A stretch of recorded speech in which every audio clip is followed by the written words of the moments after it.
Ang sinisiwalat ngayon ng Vitali na kinagagalit ng mga opisyalis ng gobyerno, lantaran daw ang korupsyon sa loob ng kulungan. Nyek, bakit kayo manggagalit?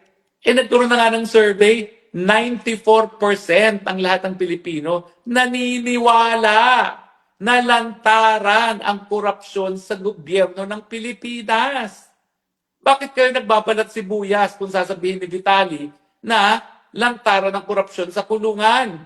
Kung sa labas nga ng kulungan, lantaran ng korupsyon, mas lalo na sa loob ng kulungan na ang mga nakakulong, ang kanilang buhay ay nakasalalay sa kanilang mga gwardya.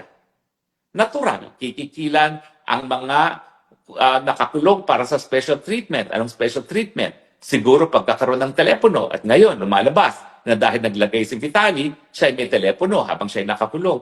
Hindi na kami nagugulat. Di ba nga, si Laila de Lima, Secretary of Justice, nakikipagkaraoke pa sa mga nakakulong doon mismo sa loob ng Bilibid. Para silang merong bar doon, para silang mga hotel, binibisita pa ng kalihim ng Department of Justice.